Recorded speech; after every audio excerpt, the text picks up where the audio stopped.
Shalom, shalom, peuple de Dieu, Zase Rebecca, et lisusu liboso na bino, pona kosolola na bino, peuple de Dieu, kofongola bino misu, pona basenema o tozozwa na se na moi awa basenema mususu eza ba doctrine ya mabe. Donc eza na moko mosala nzambe azwaki ntango na ye pe alobaki, akomi pe ntango nouvelle génération pe eloba sango ya boboto ya malamu oyo amemeli bino. Alors nzambe oyo totika moma ona maboko na ye, ibongo tokota na video na biso ya lelo. Molimo mosantu natiki moma ona maboko na ozwa contrôle la vidéo vraiment papa zwa possession esika oyo zwa contrôle nanga mutu na zoloba chama loba na munoko nanga pesanga mayele sunganga na loba malamu kolo nyonso eza bataki ya ba flèche ezala musika na biso na kombo na Yesu Masia protéger ngai protéger ndako nanga Bible eza koloba na Psaume papa 51 verset 20 kolo tonga lisusu lopango ya Yerusalem yawe nzambe tonga lisusu pièce oyo nga na vandi kolo yawe Bible ezoloba na Psaume 91 kolo azali barrage na biso ya komibatela na ba flèche kolo batela biso na ba flèche to bomba mana yo kolo Yesu Masia ozali nzambe nguya accompagner video o tie kokoma pa bato o baza déterminé biso na bango efongama bamona ope bamona ona bi écriture malamu basosola écriture malamu pe malamu yebana kosunga pe kokangola bana o bazwaki mauvais enseignement bazwa mateya ya solo po bayebana kobika na kombo na Yesu Masia na bondeli bongo na lobi amen. Gloire soit rendue à notre Seigneur Jésus de Nazareth. Nzambe wasali biso grâce lelo lisusu bandeko nanga na partager na bino message oyo nazwaki video moko une partie batindelaki ngai eza na prophète na biso moko na Congo nde ateyaki ke jamona mususu Isaïe amoni mususu et Jérémie amoni mususu nani oyo alubi Job amoni mususu alubi bango nyonso bamona mususu isko na ki niveau na ye ndenge bapesa église munene asukisi ke nzambe na likolo azalaka te. En tout cas likambo alobi nzambe na likolo azalaka te elekelaki ngai me yaza na église isko batu o bayaka pa na ye po bayebi ke nzambe azali bakomisi batu na baveugle na niveau ni pe bakangi peuple matoi na niveau nini pote ba niye nzambe na likolo azalaka te me ya tangaka Bible isko moi ba interroger pe ezate bakangi peuple oyo na niveau nini papa bandeko nanga tobondela mpona bana nzambe ya solo oyo baza na basambla mabe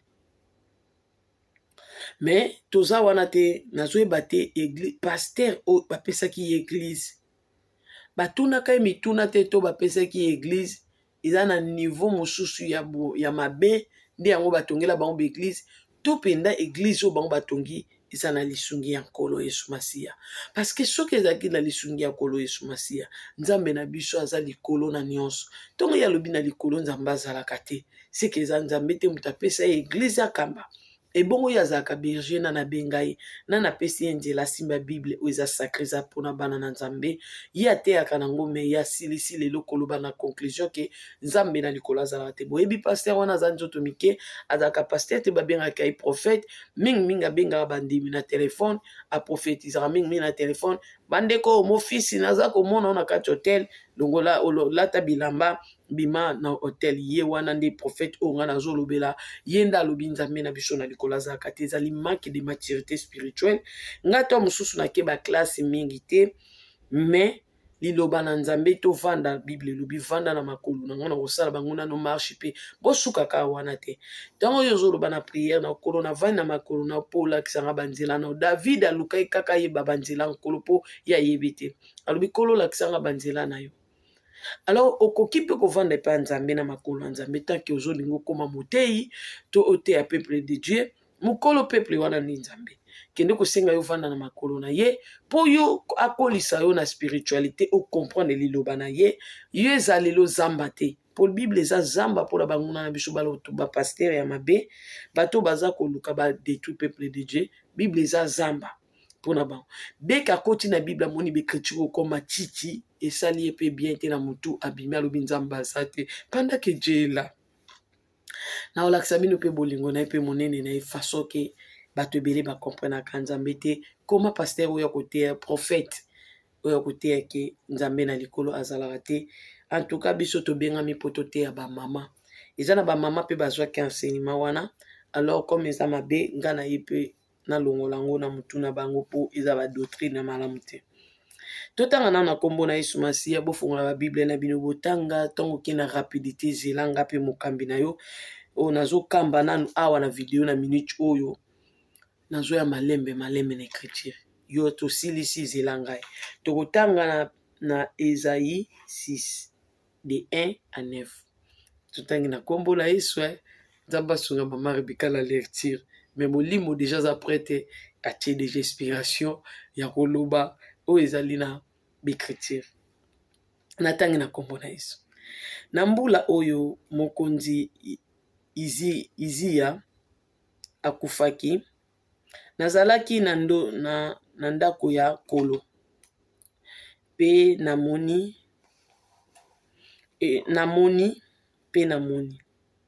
lokola na ndoto pe namoni lokola na ndoto. Fu boyebaka to mutu azoloba ke Bible soko ozotanga na mutu alobi na vandi na moni na mutu alobi pe namoni lokola na ndoto eza déjà différent. Emoneli ya Jean ne moneli ya Esaïe awa na verset 6 eza différent. Ye prophète asalaki comme aza na erreur ayebi vérité te ateyaka lokuta nde yango nomoni ke azososola ne Bible te lokola na ndoto. Yawe azalaki na mwa likolo afandi na kiti ya bokonzi. Azalaki na mwa likolo na ja mutu bamemi ye na likolo na mutu azomona na Yesu avandi na mwa likolo. Toko interpréter écriture malamu po bino ka bososo nde batanga la Bible. Ezala na mwa likolo afandi na kiti ya bokonzi. Ala elamba na ye ezalaki molai ekitaki ntina se etondisi ndako mobimba. Bikelamu ya moto ezalaki na likolo na ye. Alobi bikelamu ya moto ezalaki likolo na ye. Kotanga ka Bible te prophète. Futanga nanu bien posko molimo ya ko interpréter oyo moni. Tanga bien prophète. Moko na yango ezalaki na mapapu motoba. Mibale bolanda bien mibale pona nzoto pe mibale pona kopumbwa.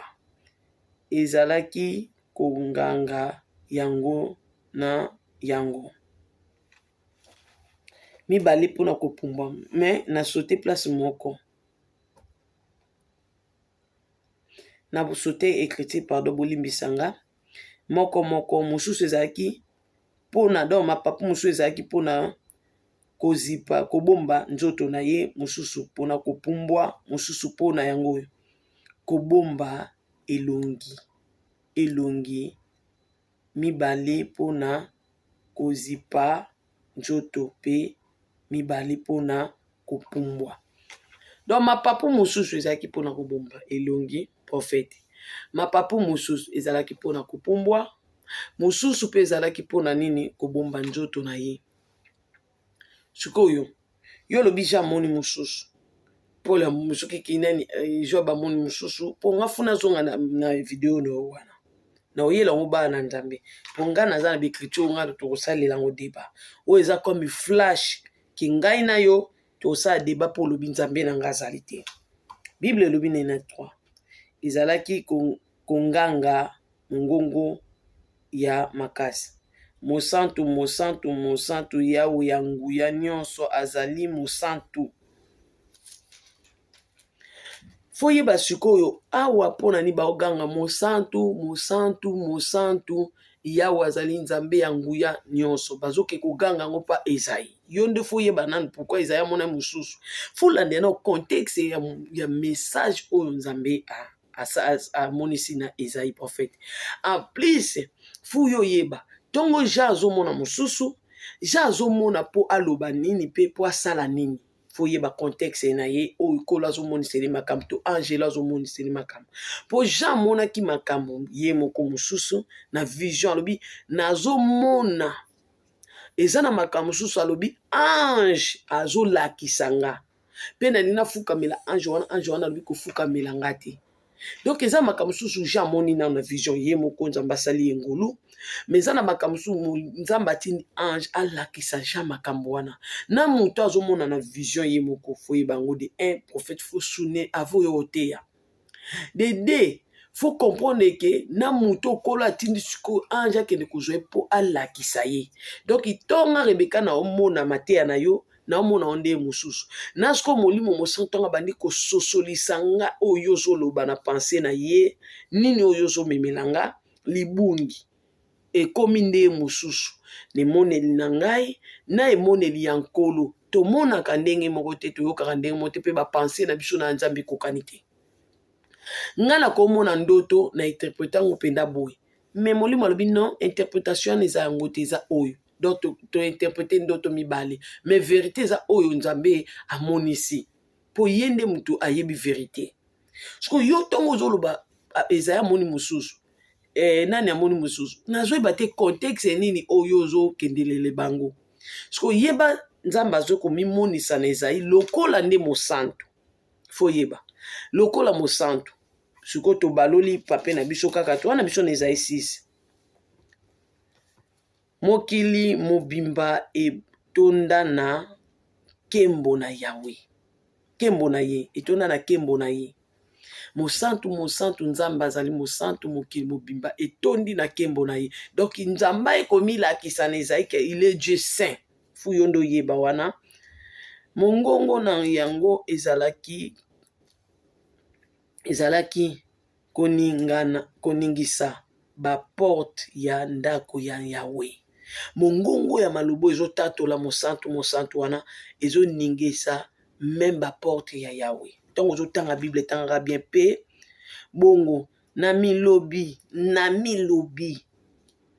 esili na ngai nabebi pamba te maloba nyonso oyo ebimaka na monoko na ngai ezali mbindo na miso ya Yawe nzamba ye nde kolakisa nani oyo prophète ntango ozoteya bible fo oyebaka ke bato oyo ozoteya bible baza na bapasi oyo bamonaka na kati ya bapasi oyo bango bamonaka balobaka oyo ezoyela bango na mutu na kati ya souffrance ndenge Jérémie alakela mokolo abotama mabe bajobi wana baprophète lokola bajonas balukaka bakufa na bango alors nzambe aluki enseigner ata Jonas na nzela ya nzete fo yeba na babiloko wana ntongo ozokoma prophète nayebi te batitre obino bozokoma kaka o prophète de l'éternel nazoyeba te yo ozokoma prophète na ndenge nini tokoyeba yango bien makomi siko mutu oyo azoloba mosantu nzambe ayekolakisa nde ke prophète Ezaïe makambo yo okanisaka makambo oyo olobaka eza mbindo yo oza mosali na nga na pona yo me na manoko na yo maloba peto ebimaka te maloba na yo ebimaka nde ya mbindo nzambe ti ayekomilakisa nde epai ya prophète Ezaïe lokola Dieu saint mosantu azanga tashe nde sikoyo ye koyeba ke seke onga na loba nyonso eza mbindo okoki kokompare na Jean te mpo nga na okende mpa Jean kuna tokoyeba nde Jean ndenge atangaki bible tokotanga nga na o bible prophète tokoyeba Jean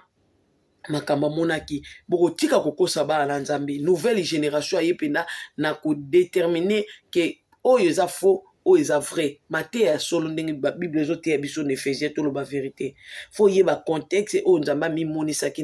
na prophète Ezaïe eza mpo alakisa eke aza mosantu nakoki kokende kokompare ye te na oyo prophète Jérémie amonaki tokotanga yango awa Yawe mpe bato ya ekolo na ngai minoko na bango etonda na mbindo njoka nde ngai moto ya mbindo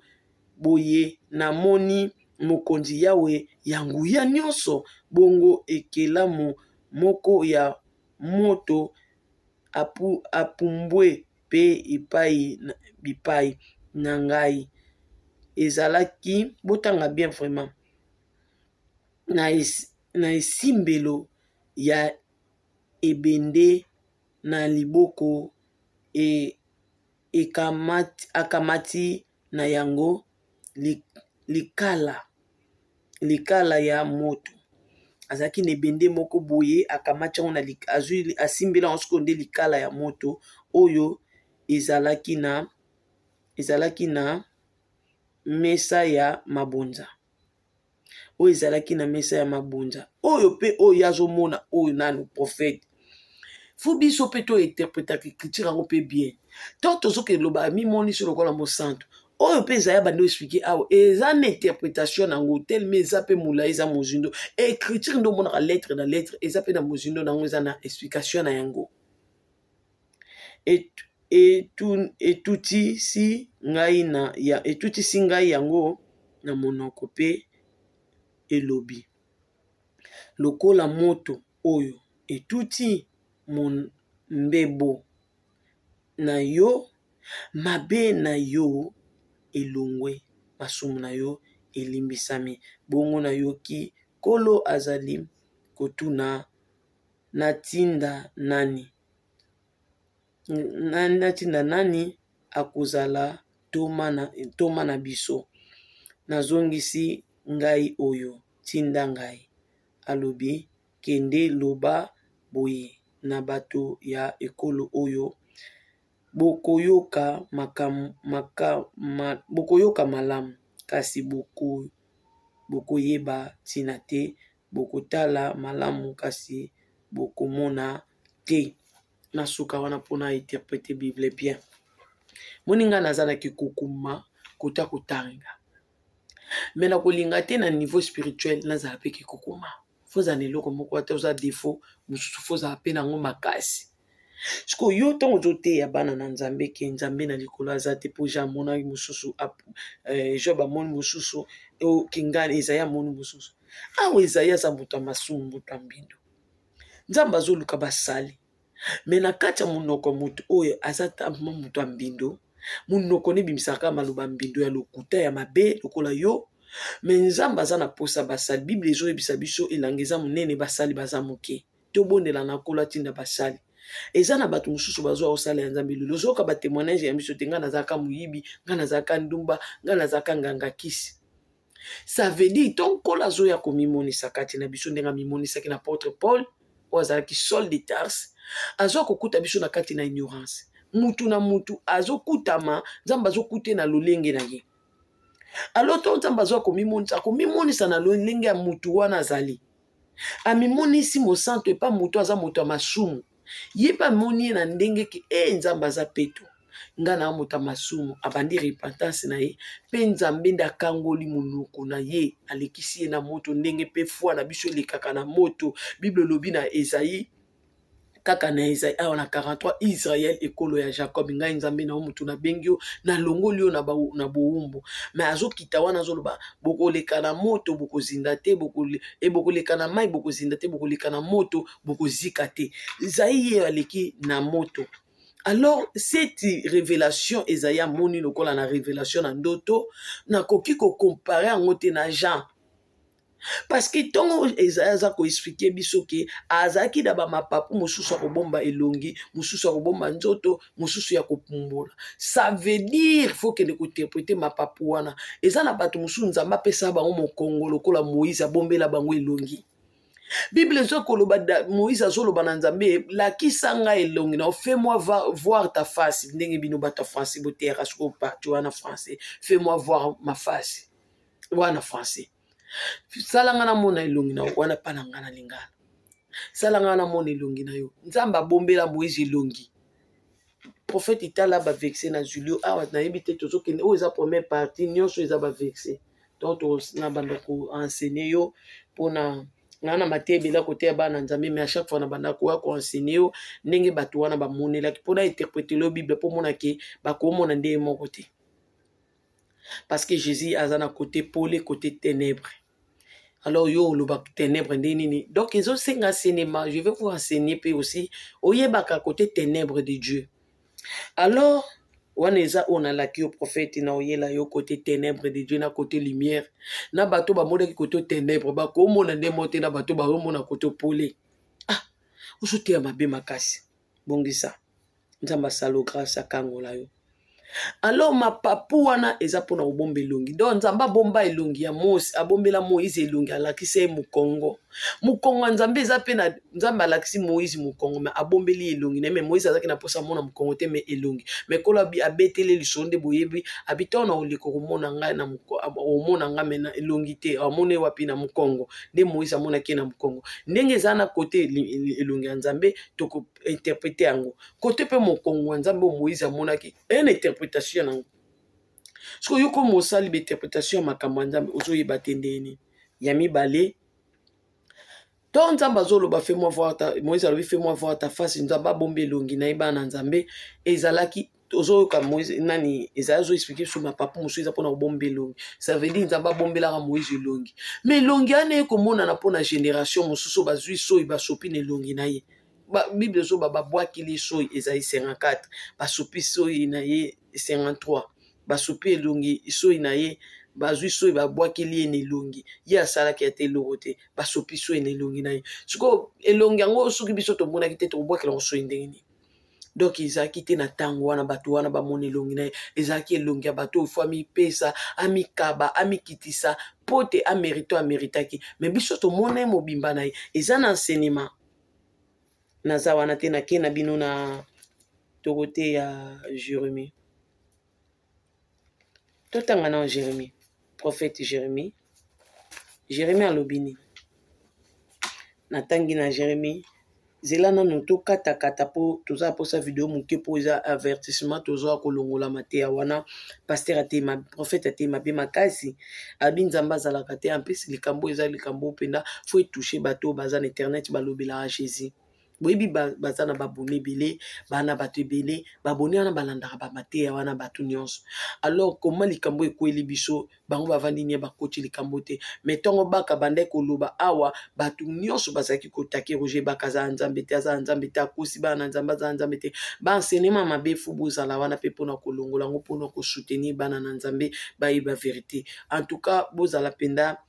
bana na nzambe oyo bazolanda biso boyokaka mateya nyonso te pardon mpo mateya mosusu eza badoctrine ka ya bademo bateya ya bino Jésus te batangela bino bible te balakisaka bino mpe makambo ya nzambe te ye moko na alingi bible te alingi baécriture te azwa koteya bino masolo mpo emema bino wapi nga tote ata tozokangama toteyaka verité mpe tozala na lisungi ya molimo mosantu mpona kointerprete nde oyo biso totangi mpo molimo mosantu akangamaka na ye te oyo akokangama na écriture eza se rebika me molimo ntango abanda kopuse ye aloba aokangama te aopesa bino interprétation ya solo ntango tolobi baninga mosusu baza fo to mateya mosusu mpe ye ya mabe etushe mpe bino fu totelemela yango fu tolongola yango en tout cas bato basimba basala nzambe mosusu mpenza bosimba mosala nzambe okoma koloba nzambe oyo bino boteyaka aza te bovandi nie nayebi te so bozobanga ye mpona niveau spiritualité na ye mabe akoya kobundisa bino me nzambe aodelivre biso toujours tobondela totanga nanu bible na sote boyebi déjà histoire ya Jérémie nde nzambe amimonisaki na Jérémie ti Jérémie alobi naza mwana moke nzambe mimonisi na Jérémie me nga nazosoka parti oyoka nsima na nef nsima yawe apusi liboko na ye esimbi monoko na ngai mpe alobi na ngai yo moto okozala molobeli na ngai yeba ete yeba lelo oyo napesi yo mosala mpo na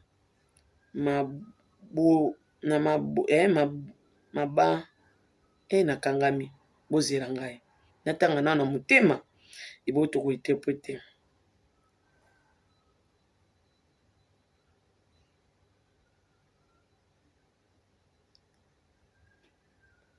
na bamboka mpe na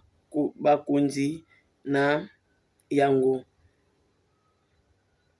okozala kolongola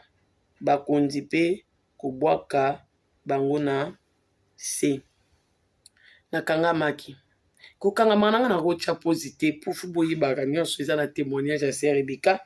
kolo abengi ye me akuti nga mpe nde nazali ndenge mpe akutaki Jérémie na kati ya ignorance take un enfant me nzambe akomi kokolisa Jérémie parce que ye nde atiaka maloba na kati na biso mpo toloba. Donc mpo bocomprendre ke na makasi na nga te nde nakosala mosala oyo yango nakosala hypocrisie te natie pose natangi nano apres naye koloba te nzambe amona na nde nazokangama na nde nakosala mosala na ye me molimo nde aloba na bino.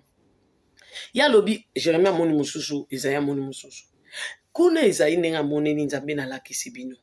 awa Jérémie azomona lokola prophète kolo moto amona abengi ye apona ewuta libuma mama na ye avazala ye ayebaki ye akeli ye atie na libuma mama na ye areconnaître lokola prophète nzambe azosimba monoko ya Jérémie kuna batie moto batumbi lokuta batumbi masumu awa Bible ezoloba j'apprendrai ma parole je mettrai à vos bouches nde botiaka na français bongo te bobongisa siko awa Jérémie nzambe atie maloba na monoko ne oyo ya koloba mpona libota na nzambe boyebisanga ndeko na nga oyo azomona loboko ezosala mosala mosusu kuna mpe motu wana azomona loboko mpo kola azolekisa ye na moto atumba oyo ezali masonge oyo ezali mbindo kati na ye mpo akoma peto mpe kolo atinda ye na mosala mais Jérémie kola akuta ye mbindo te yoka bien oyo Ezayi alobi ke oyo nyonso ebimaka na monoko na ngai ezalaka nde mbindo mpo balakisi ye ke Dieu le saint nde kosala analyse ya oyo abimisaka na monoko na ye. Mais Jérémie aza mwana moke alobi nga naza na nga mwana moke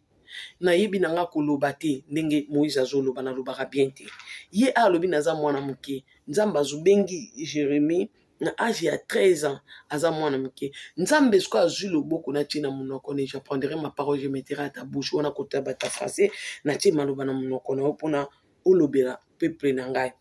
yoka siko nzambe ndenge na yo te koteya bino ndenge nzambe akolisaka basali na ye na mosala nateyaki ndenge Joseph abima na ndako ya tata na ye molobe kaka makambo ya bandoto mais interprétation aki kozongo na Egypte mpe kokoma koprofetize kotika maloba mpe oyo kokokisama donc akomi prophète akenda kozongo na Egypte enseignement donc nzambe alobi nazalaki na Joseph malgré bapasi nekolo azalaki wana mpona kosoutenir ye kokomisa oyo akomaki eza na video oyo ewuti koleka sikoyo awa yoka sikoyo Jérémie oyo babengi mwana moke batie maloba kati na ye yoka nzambe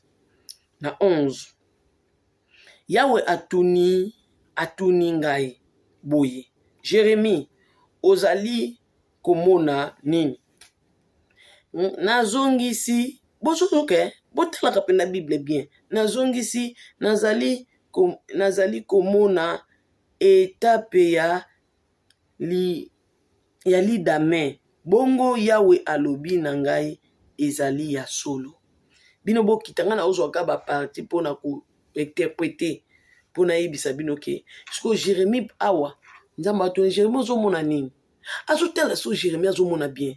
apo alobi na ye omoni ya so oyo olobi wana eza bongo donc omoni ya solo ke yango na ngai naveyaka na nsima maloba na ngai siko prophète yo moto atya yo église apesi yo église ya monene bongo atongelaki yo église atunaki yo motuna oyo te ya bato ndenge nini tala awa kola azoteste siko Jérémie abandi siko koteste ye ata ntango azotuni ozomona nini awa mpe azotala soki Jérémie ya solo azomona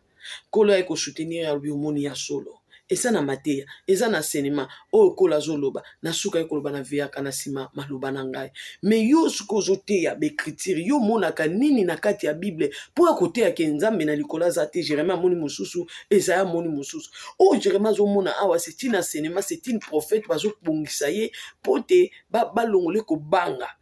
mpo aza mwana moke bakolisa ye mpe batinda ye mission na moto azoloba tinda ngai bandeko na boyebisanga na moto alobi ke naza mwana moke na moto azoloba kuna na exode ke nga nalobaka bien te na moto alobi tinda ngai botala niveau spirit ya motu na bango na maloba na bango na bapense na bango okokono compare bango ndenge nini bamoni ndenge nini bamoni ndenge nini bamoni mabe oyo amoni mabe natangeli bino ka Jérémie kaka na verset 7 natangi Jérémie 7 natangeli bino un déjà boyebi yango tozotanga mpo kososolisa basali ya nzambe to bazoyelela biso mateya ke oyo amoni eloko mosusu oyo amoni eloko mosusu seke na likolo nzambe azala te seke bamoni ya lokuta mpo koma bato bakomona oyo amoni abete biso ngai namoni révélation na likolo namoni kopo oyo epai namoni na likolo kopo eza te sikoyo alobi ke seke na likolo kuna kopo ezalaki te non oyo amonaki kopo amoni kopo oyo amoni kopo te ntango mosusu kopo yango balongoli yango me moto aza na ayebi kososola te ayeba ke ye amonaki kopo na ere nini ye ntongo mpe ake ye amona kopo na ere nini seke kopo wana badeplace yango mpo ye amonaki alobi vraiment namoni malamu kopo ye alobi te ngai ntango nakei namoni kopo te ngai namoni eloko boye na place ya kopo ngai namoni sani seke mpe balongoli kopo batie sani fu tokita na bango na niveau ya po tosuki bango tomati na bango totangi na Jérémie 7 tika kola yebisa biso akolisa biso na bonzambe ayokela biso mawa pena tokola lokwa tolingi tosalela ye abengi biso mpe tosalela ye nzambe akolisa biso eza Jérémie 7 te eza Jérémie 5 eza Jérémie 5 nde totanga na 7 atangi na 7 yawe alobi yo Jérusalem ndenge nini nakoki kolimbisa yo point d'interrogation prophète nini prophète nga nakoki kolimbisa yo pindoki eloba nga naza te prophète ote mabe bato na yo batiki ngai bakomi kokata seleka na nkombo ya banzambe ya lokuta nkombo ya nzambe oyo omemela biso na kotanga kutu nkombo na ye te ndenge David azo bato otanga ko bakombo ya nzambe na bino te yo memade ya nzambe mona Kongo nkombo na ye bato bayebi yango bayoka yango badenosa mpe na nkombo ya nzambe na yo lokuta wana nzambe ya lokuta natondi saki bango na bomengo kasi baboyi kotosa ngai bino mo bozomona baboyi kotosa nzambe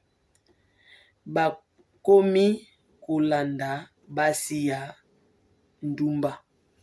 yango penda Abraham aboyaka Isaac abalaka baso azali komonana bake kolukile mwasi na mboka atuka basi ya mboka bana maturité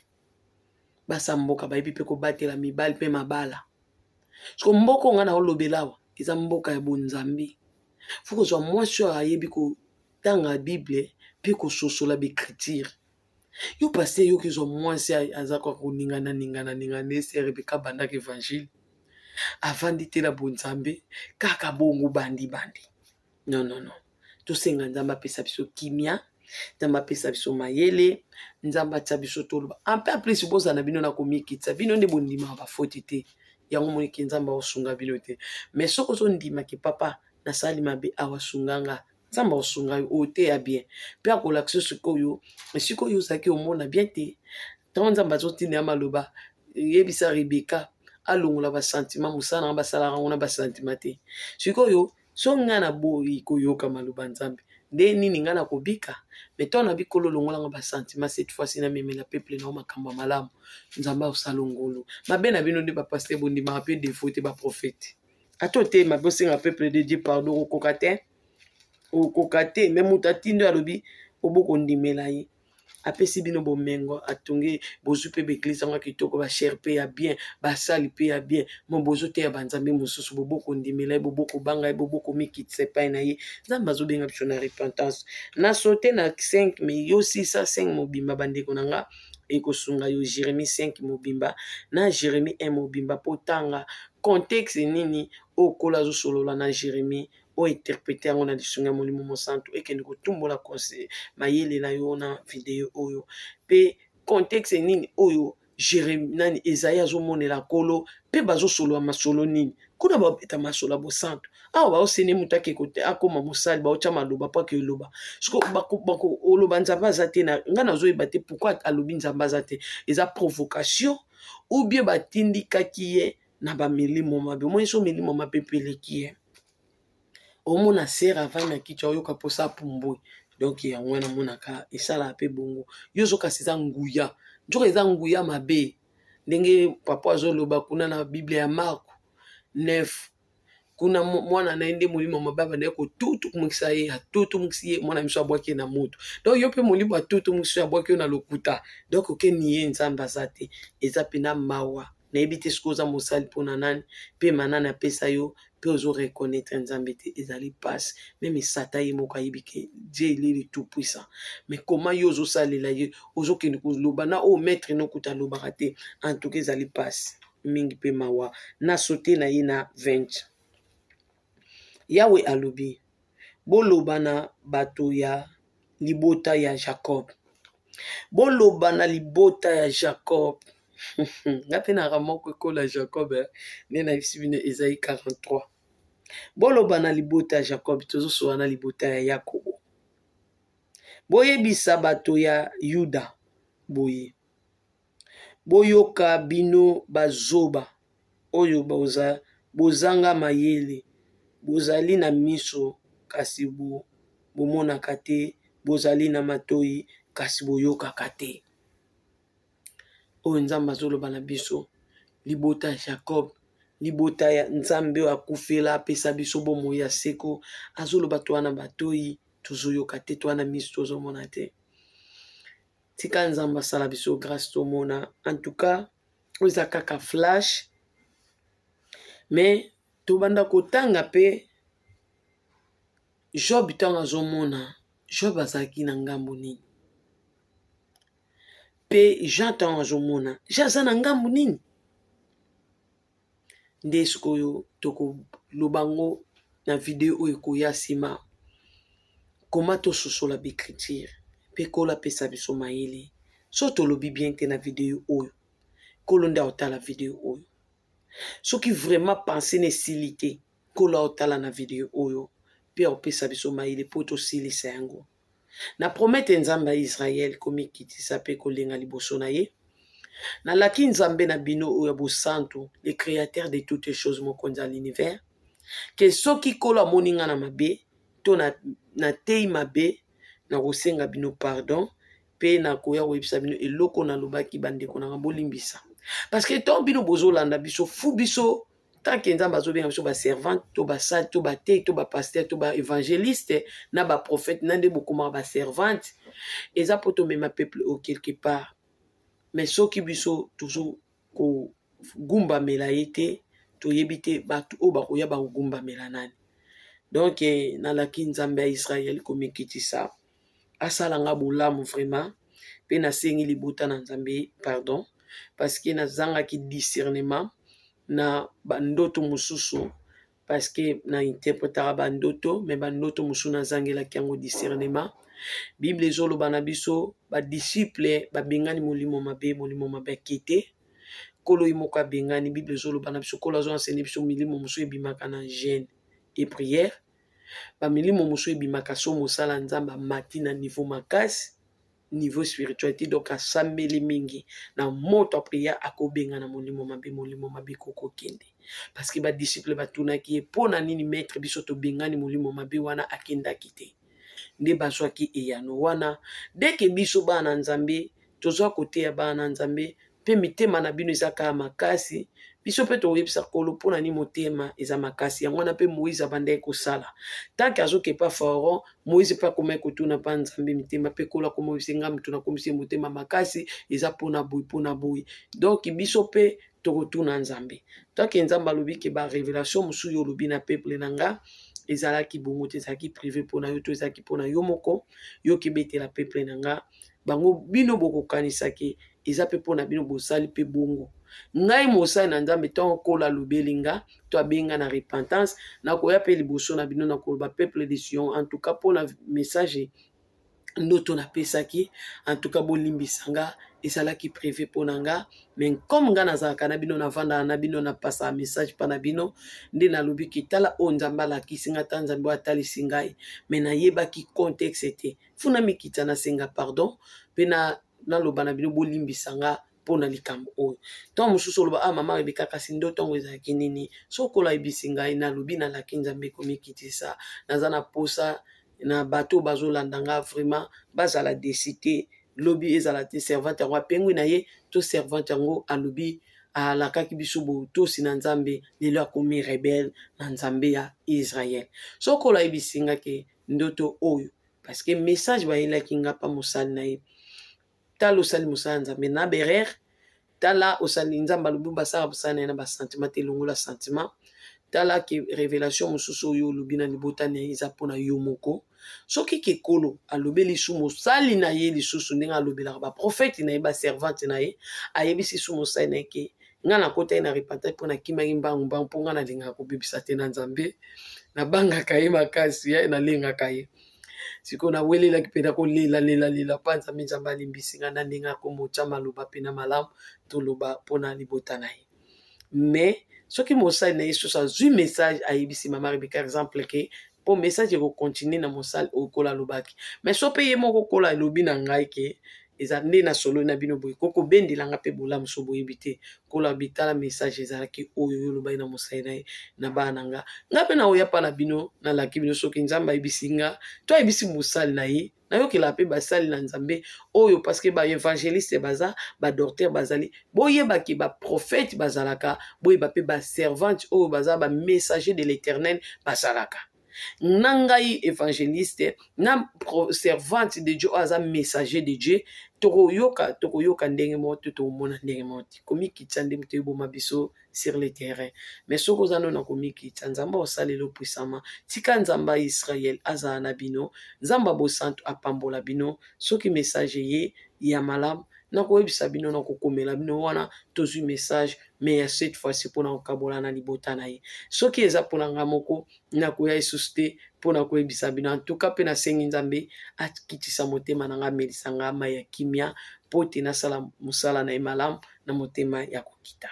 bino mpe bobondela nzambe ya Israel apesanga mpe servante na bino mayele lisusu koleka mpe abakiselanga connaissance na oyo apesaki nga liboso mpo nayela bino mateya ya solo mpe nafongola bino susu miso na boyeba mpe boapprendre nde bainterprétaka mpe parole de Dieu kokoma mpe puissant kointerpréter bible yo mona chambre otanga mpe ozososola eza boye nazwi barévélation ya malamu tokenda o malembe cette fois-ci mpo te tozala bien na nzambe mpo ayela biso susu mosusu tika nzambe ya Israel apambola bino na lobika de verset me nayebisi bino paster wana tokoenseigne ye na ata ba 50 verset ata 60 verset parce que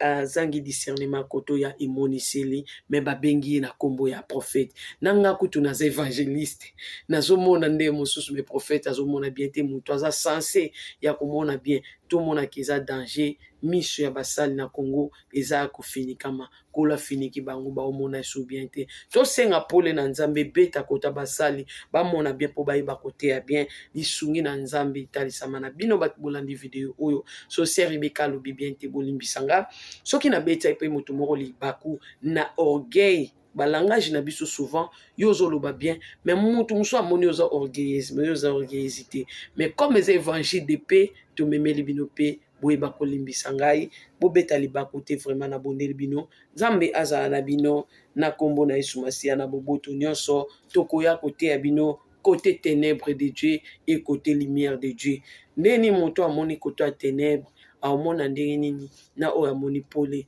nini nde ténèbre ya nzambe bokotanga yango mpe bokomona yango mais yo mpo omonaki esika malamu eza te ya kobombama na molili mpo kolamonaka yo nzambe ya Israel abatela bino je vous dis bye